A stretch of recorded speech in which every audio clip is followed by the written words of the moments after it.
जय बर' हारिनि नोंथांमोननि गेजेराव दिनै टप मोननै आपडेट लाना फैदों आङो बे टप मोननै आपडेट बेयो जाबाय पलिटिकेलि मोनसे आपडेट नङा दै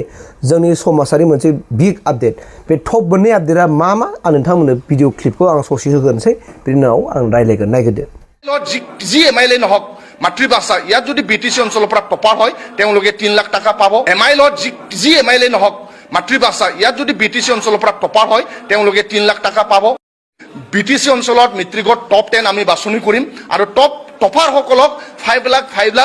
ফাইনেন্সিয়েল এসিস্টেন্ট বিটিসি চৰকাৰৰ পৰা দিয়া হ'ব হায়াৰ সেকেন্ডাৰীত 3টা ষ্ট্ৰীমো সায়েন্স আৰ্টস কমাৰ্চ টপ 10 হিচাপে বাছনি কৰিম আৰু তেওঁলোকে ফাইনেন্সিয়েল এসিস্টেন্ট 5 লাখ কৈ বিটিসি চৰকাৰৰ পৰা পাব এমআইলত যি এমএলএ নহওক মাতৃভাষা ইয়াত যদি বিটিসি অঞ্চলৰ পৰা টপাৰ হয় তেওঁলোকে 3 লাখ লেপছ নাই আমাৰ যেটো চেষ্টা আমি যেটো চেষ্টা কৰিব লাগে উচ্ছেদ কৰি দিয়ক স্যার উচ্ছেদ কৰিলে এনে ওলাই দিব আমি আমাৰ উচ্ছেদটো আমাৰ হেৰিয়াত নহয় এটো আমি সকলক যদি স্কুল কলেজত পঠাব লাগে ৰাস্তা দি যাব লাগে নিশ্চয় কারণ ঘৰে ঘৰে কিন্তু স্কুল কলেজ পাঠশালা নাথাকে যদি আমি ৰাস্তা দি পঠাও আমি নিশ্চিন্তে বহি থাকিব নোৱাৰো যেটো ঘটনা যোৱা পৰহি হৈছে ইয়াতকৈ আশ্চৰ্যজনক ঘটনা অসমত হোৱা নাই কিয়নো যেহেতু উত্তৰ প্ৰদেশৰ যে মুখ্যমন্ত্ৰী আছে আদিত্যনাথ আমার মুখ্যমন্ত্রী সিএম এই যেনেকৈ তাতে ইনকাউন্টার হৈ আছে আমাৰ এই অসমতো হ'ব লাগিব হিমন্ত বিশ্ব শৰ্মাক আমি অনুৰোধ কৰি কৈছো এনেকা লাভ জিহাদত যিবোৰ মানুহ জড়িত হ'ব ইহঁতক ডাইৰেক্ট ইনকাউন্টার কৰিব লাগে আজি যিটো আমি ছোৱালীজনক যিটো আমি So बेनो टप आपडेटआथ' नोंथांमोना नुबाय आं फार्स्टआवनो बुंग्रोनायदों जे बिटिसि हालामनिफ्राय जोंनि बिटिसि ओनसोलनिफ्राय जायफोर फरायसाफोरा फरायसुला आरो फरायसुलिफ्रा एबा जायफोर फरायसाफ्रा मेट्रिक आनजादाव नङा होमबा एमआइएलआवहाय जेनेबा बियो बड'आनो जाबाय हिन्दीआनो जाबाय बेंगलियानो जाबाय एसामिसआनो जाबाय बा जिखुनु लेंगुवेज एमआइएलआवहाय जायफोरनाखि एमआइएल साबजेक्टआव टप थाङो बै टपफोरनो जाहैबाय बै टपारफोरनो जाहैबाय बिटिसिनिफ्राय सासेयाव 3 लाख राङारि अनसुंथाइ होगोन खोनादोंना जाय माने एमआइएल साबजेक्टआव बड'आव हमना लादो सोरबा 100 मोनबाय रावबो 100 मोनाखिसै 96 मोनबाय 98 मोनबाय बिभिन्न आरोखि 10 जना जुदि 100 मोनजोबबायबा बे 10 जननोबो 3 लाख सासेयाव होगोन बेयो जाहैबाय मा एमआइएल साबजेक्टआव अनलि एमआइएलआव जेनेबा नोङो बड'आव मोनबाय एसामिसबा एसामिसाव मोनगोन बेंगलिबा बेंगलियाव मोनगोन हिन्दीबा हिन्दीयाव मोनगोन मिथिबायना स' सानथालिबा सानथालियाव मोनगोन दा एमआइएल साबजेक्टआव जायफोर फरायसाफ्रा टप थांगोन बै टपआ हयथ' बे 10 जना जाथों 20 जना जाथों 30 जना जाथों 100 मोनग्रा मानसिफ्रा नोङो 10 जन थानो हागौ 20 जन थानो हागौ नङा होमबा 50 जनबो थानो हागौ बा 2-3बो थानो हागौ दा बिसोर जेसेबांनाखि मोनाथों मानो बिथांमोननो सासेयाव 3 लाख करि रां होनाय जागोन रां होगोन आरो लोगोसेनो हायार सेकेन्डारियावहाय गासै 3 स्ट्रिम थायो बिसोर जाहैबाय टप 10 बासिगोन बेबो बिटिसि हालामावनो जेनेबा आर्ट्सआव कमार्सआव साइन्सआव बे 3 स्ट्रिमाव गासै टप 10 बासिगोन होनबा गासै 30 जन जागोन बे 30 जननोबो सासेयाव 5 लाख करि रां अनसुंथाइ होगोन मानिफ्राय बिटिसि गभर्नमेन्टनिफ्राय बिटिसि हालामाव जायफोरनाखि बिटिसिनि बासिन्दा फरायसाफोरा बिथांमोना बे सुजुग आरो सुबिदाखौ मोनगोन बेखौ आं बुङाखै बेखौ नोंथांमोन दहाय भिडिअ इन्ट्र' होखाबाय बेखौ कास्टम ब्रादारा बे बाथ्राखौ बुंदों आरोखि बिथाङा दानि सरकारनि मानसि एबा इउथ बिपिएफनि सासे गोख्रों दैदेनगिरि स' बे आपडेट नैथिया टप आपडेटआ जाहैबाय मा इलेक्सना जोबनानै थांबाय इलेक्सना जोबनाय लोगो लोगोनो जोंनि गेजेराव गसाइगाव डाङर मोनसे गिदिर जाथाय जानानै थांबाय बे जाहैबाय मा लाभ जिहाद होनबा गोबां मानसिफ्रा मिथिया नाथाय गोबां मानसिफ्रा मिथिगौ मा जिनिस बे लाभ जिहादा दा जों मिथिगौ गसाइगावआवहाय दिनै सासे माइनर उन्दै हिन्जावसाखौहाय सासे मुस्लिमा लानानै थांबाय बेबो बुरखा जेरै बिसिना ओरै माबा खाख्लुमलायोना बेबायदि खाख्लुमनानै बेखौ लानानै थांदों होननानै दिनै गसाइगाव हालामनि आक्रासु आरो बेंगलि बिथांमोना दिनै जुथायै बे धरना खालामदों आरो बिथांमोना डिमान्ड खालामदों जाय मानसिया लानानै खारदों बेखौ जायखिजाया राहायै बेखौ फासि होनांगौ आरो नङाब्ला बेखौ डाइरेक्ट गावनांगौ होननानै सरकारनिसिम डिमान्ड खालामदों मानोना हादोराव लाभ जिहादा गोदान बाथ्रा नङा आरो बे लाभ जिहादजों बोलि नांनायफ्रा सोर बोलि नाङो जोंनि हिन्दु सुबुंफ्रा बे बर'आनो जा बे बेंगलियानो जा बे राजबंशियानो जा बा अन्यथा जाथिफोर जाय मुस्लिमनि अनगायै थ' बिथांमोनानो लाभ जिहादजों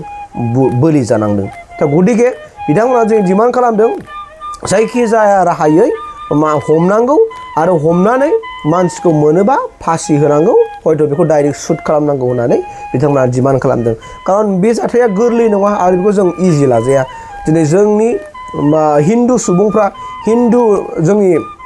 माखासे बिनानावफ्रा बिथांमोना दिनै बै मुस्लिम सुबुंफोरजों बेफोरबायदि माखासे गोसो थोलायनाय मोजां मोनलायनायनि माखासे फानाव फोनांनानै लानानै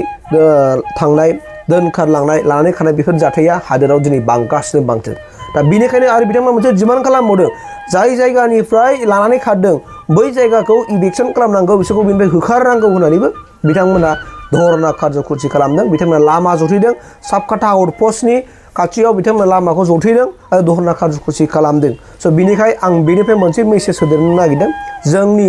बिनानावमोनखौ जाय बिनानावमोनहा दाबफा दाबफा जायगायाव स्कुल कलेज इउनिभारसिटि फरायनो थाहैगोन बा अयन' जायगायावहाय साख्रि मावनो थाहैगोन नोंथांमोना खोब साबधानै सोलि बिथांमोननि नोजोरनिफ्राय जेब्लायबो नोंसोरो माने गोजानाव थानो नाजा नङाबा नोंसोरबो बोलि जानांगोन जेब्ला नोंसोरो बोलि जानांगोन अब्ला बै समाव नोंसोरबो दिनै बुजिगोन जोंनि मानसिफ्रा खस्थ' मोननायनि सिगां माब्लाबाबो जे सानफेरा नाथाय जेब्लानाखि खस्थ' मोनगोन अब्लासो बिथांमोनहा माने बुजिनानै बायदि मैया हाबा मावनो नागिरो नाथाय बे साक्सेस जाया स' गतिके रायजो जा नोंथांमोन आरो आं बुंगोन जोंनि जोथोनगिरि गार्जेन नोंथांमोनखौबो जे नोंथांनाव जुदि गथ' फिसा हिन्जाव दङब्ला खोब साबधानै सोलिहो बिनि स्कुलाव थांनाय बिनि फरायनाय बियो मा एक्टिभिटिस खालामो बियो न' माबायदि थायो बहा बेरायो बहा थाङो थ' बेफोरनि सायाव नोंसोरो जेब्लायबो सिदान्थ' ला बियो न'खराव माब्ला फैयो बबे समाव फैयो सोरजों बेरायो बेखौ नोङो माने सुलु लाबाय थानांगोन नङाब्ला नोंनि फिसाजोआबो लाब जिहादाव गोलैनानै बोलि जानांनो हागौ बेनिखायनो आं बे मेसेजखौ नोंथांमोननि गेजेराव होनाय जाबाय माब्रैबा जोंनि हादोरावहाय बेफोरबायदि लाभ जिहादखौ जोङो फोजोबनो हायो बेनि थाखाय सरकारा इनिशिएटिभ लानांगौ बेखौ आं डिमान्ड खालामदों आरो बेनि सायावहाय बिटिसि गभर्नमेन्टआबो प्रेसार होनांगौ प्रशासनखौहाय प्रशासना थाबैनो 24 घन्टानि गेजेराव बेखौ जेन' हमो मबाइल ट्रेक खालामनायनि गेजेरजोंहाय बेखौ हमो आरो माखासे पलिसिफोरखौ लायो बेखौ आं रिक्वेस्ट खालामबाय आरो बेनो जाहैबाय मा आं दहाय मोनसे होनखाबाय जायफोर जोंनि बिटिसि हालामनिफ्राय फंबाय बिनानावमोनहा मेट्रिक आनजादावहाय बा हायार सेकेन्डारियाव बिथांमोना जायफोरनाखि टपार थांगोन MIL आव बिथांमोना बिटिसि गभर्नमेन्टनिफ्राय 3 लाख रां सासेयाव होनाय जासिगोन आरो हायार सेकेन्डारिनिफ्राय जायफोरनाखि मोनथामबो स्ट्रिमाव आर्ट्स साइन्स कमार्स बेवहाय जायफोरनाखि टप 10 खौ सेलेक्ट खालामगोन आरो बेवहाय जायफोरनाखि टप 10 मोनदों बिथांमोननो बिटिसि गभर्नमेन्टआ सासेयाव 5 लाख रां अनसुंथाइ होगोन बेखौ नोंथांमोना खोनाबाय जुदि बिथांमोना होनो हायाबा नोंथांमोना सरकारखौ नारसिनबानो जाबाय आरोखि जायफोरनाखि टप 10 थांदों आरो जायफोरनाखि MIL साबजेक्टआवहाय टपार थांदों स' नोंथांमोना जगाजग लाबानो जाबाय हालामाव खाथियाव नोंसोरनि BCDCआव खबर लादो आरो BCDCनि थ्रुयै नोंथांमोना बेफोरबायदि सुजुगखौ मोननो हागोन आरो जिबनावबो हुसियार जा जे नोङो 5 लाखखौ मोनगोन 3 लाखखौ मोनगोन नोङो जोंनो ओरैबायदि हरदो आं बे खामानिखौ मावना होनोसै सोरबा 2000 3000 5000 बिग्रा बेबायदि दालाल मानसिबो थानो हागौ बा 50-50 लालायसै 3 लाखआवहाय नों 1.5 लाख लादो आं 1.5 लाख लानोसै होननानै सोरबा बेफोरबायदि दालालबो ओंखारनो हागौ जेनेबा बेफोरबायदि दालालजों जोंनि बिनानावफ्रा जोंनि फंबायफ्रा आरो बिमा बिफाफ्रा जेन' बोरै जानाङा नैबे माने सुजुगखौ मोननो थाखाय एबा बे स्कलारशिप हिसाबै वान टाइम जेनिखि स्कलारशिप बेखौ जेन' मोनफुंनायावहाय गुबुनजों थगाय थसि खालामजाया बेनि थाखाय नोंथांमोनाबो खोब हुसियारै खामानिखौ मावबानो जाबाय नङाब्ला गोबां माखासे खाबु प्रग्रामफोर थायो स' बै खाबु प्रग्रामफ्रा बेफोरबायदि सुजुग लानानै आं मावनानै हरनोसै नोंसोर आंनो एसे ओरैबायदि होदो बेफोरबायदि होनग्रा गोबां मानसिफोरबो ओंखारा नङा ओंखारो स' गतिके नोंथांमोनहा बेफोरबायदि जेन' बोलि जाया डाइरेक्ट नोंथांमोना BCDC चेयारमेनजों बा सोरजोंबा कानेक्सन खालामनानै नोंथाङा जुदि MIL आवहाय टपारब्ला माने 100आव 100 मोनदोंब्ला बा नोंथाङा बेयाव जगाजग लाफानो जाबाय आरोखि स' बेखिनि आपडेटखौ नोंथांमोननि गेजेराव होनाय जाबाय गोजोन्थों